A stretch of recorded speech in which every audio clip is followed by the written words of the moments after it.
Hey everybody. So in this video, let's talk about NCT Polyswarm. So this was a subscriber requested video because I mentioned it, I think on like some of the tier videos before, but they were curious and this is one that I'm familiar with. So again, anytime you guys want, put down requests down below in the comments. It doesn't mean I will do it, but if I'm pretty familiar with it, pretty good chance, and I'll let you guys know either way. But on today's video with NCT, I'm not going to go a deep dive into it, but if there's enough interest, I'll do another one where I go a little bit deeper into it, tell you the things I like the most about it. But the reason why I like it, or the reason why I know that I like it, I guess, is I've owned this one before.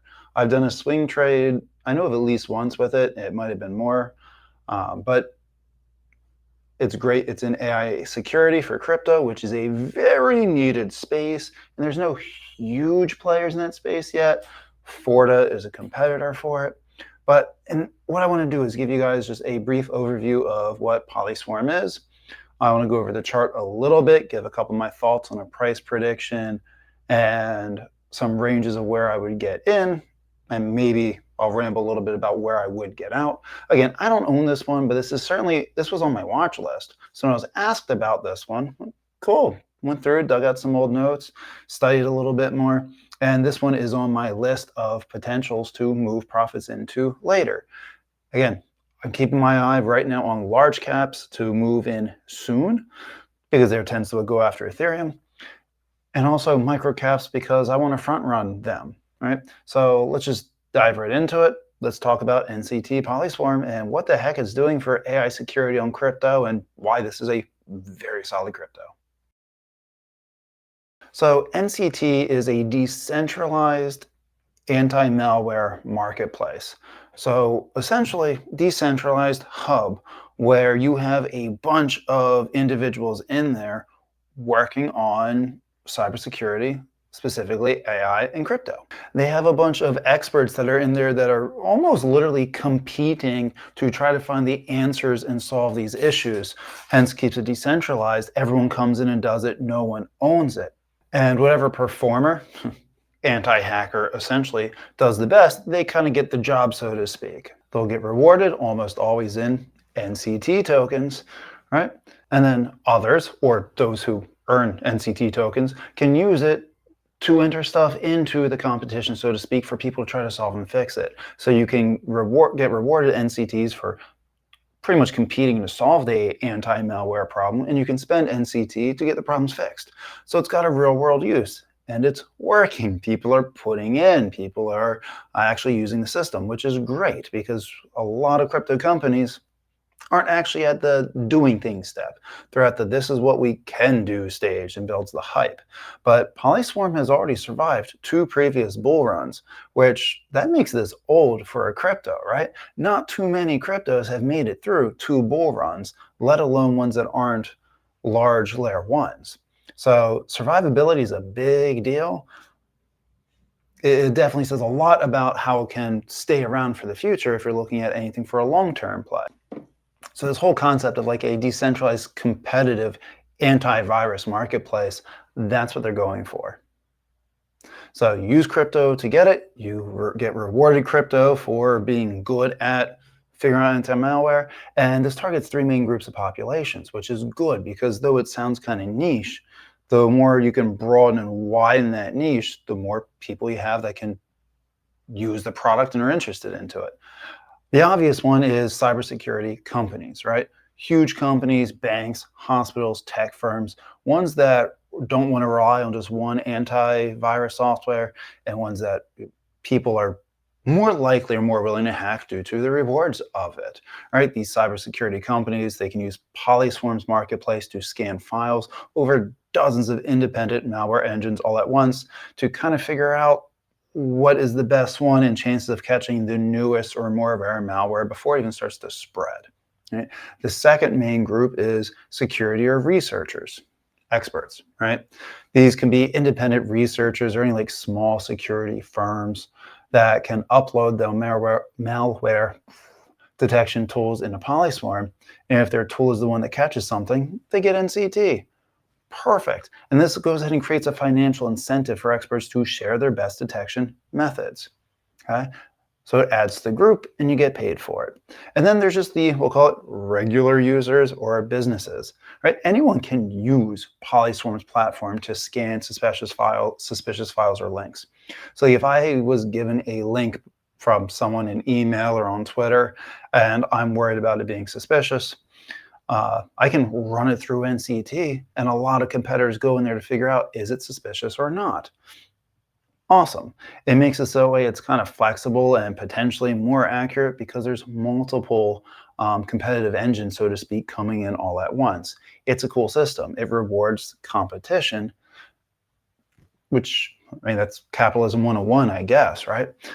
It's nice. You get many eyes trying to work on the same thing. So as a practical use, again, if you not sure if a website or a link or a QR code is safe, you put into NCT's little system and people will figure it out for you.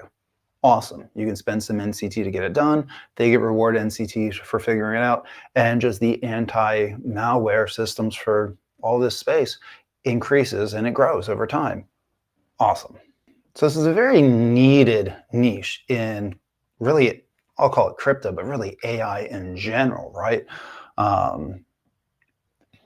So good news is it's on large exchanges, right? I found it on Coinbase. That's usually where I traded it from.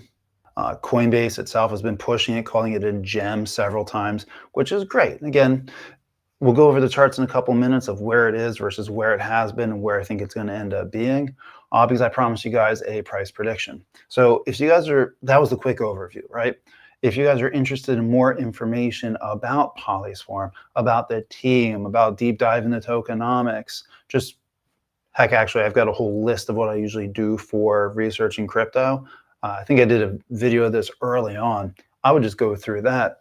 But I want enough people interested in it because that takes a little bit of time.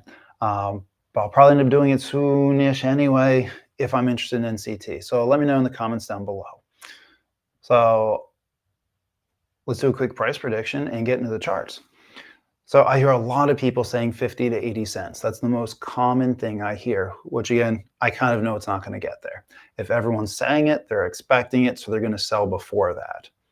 Because if that's as high as you think they're going to go, they're not going to wait to sell everything by then, and it's going to stop it from getting there.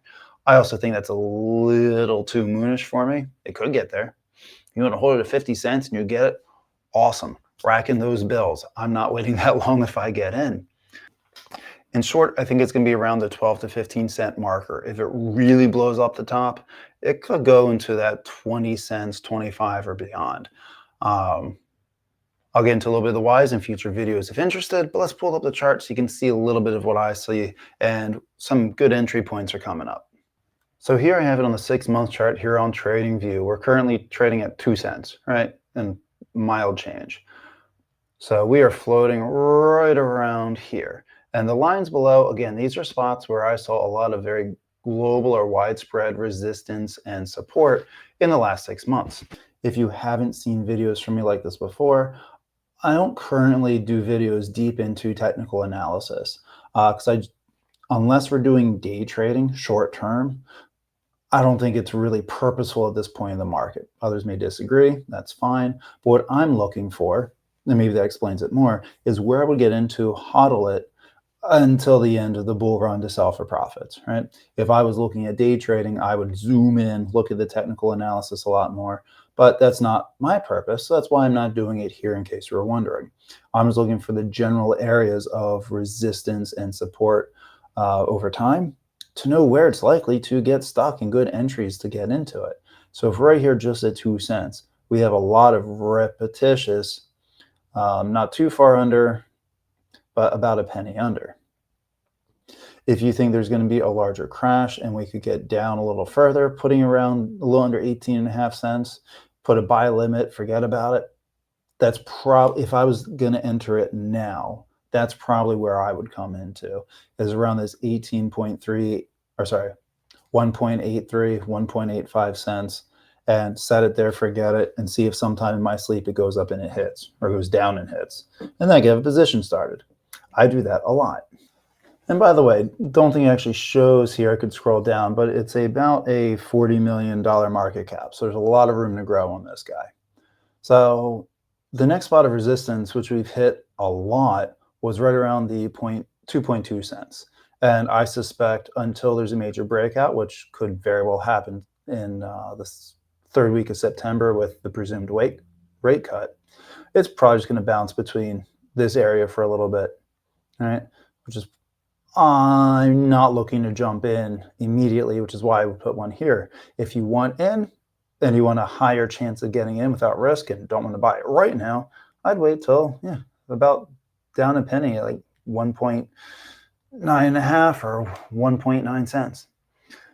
Do expect, or don't be surprised if it just taps back up here at the 2.2 cent mark. So, I mean, I think it's a little small for a leverage trade, but if that's your cup of tea, go right ahead for it. There's a pretty good chance of it doing well over time, not that much time.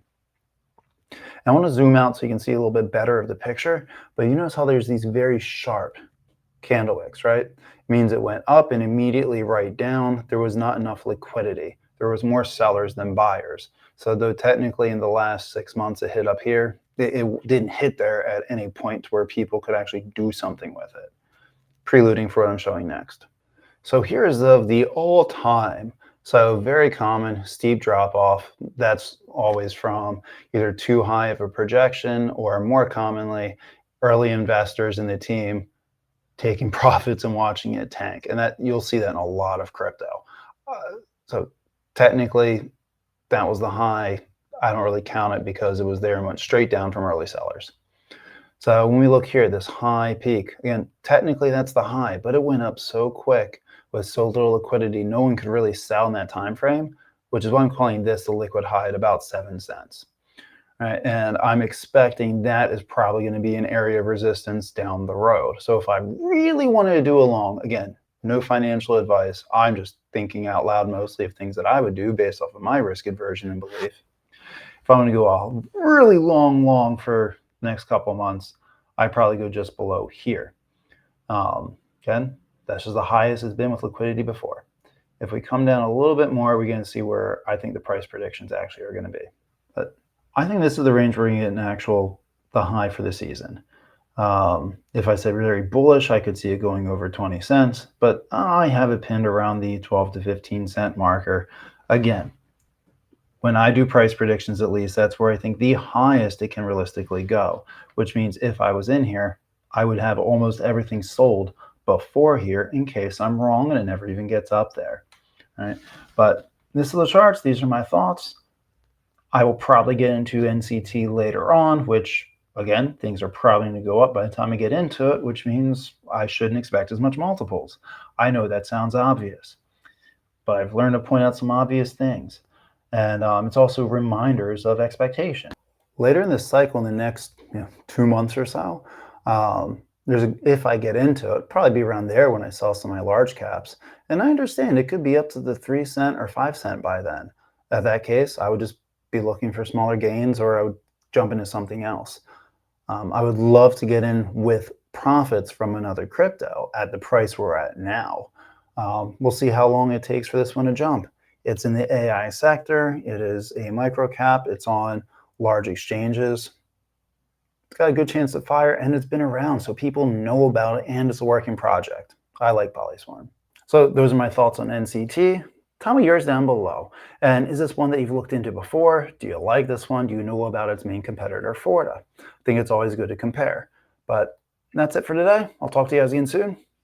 Peace.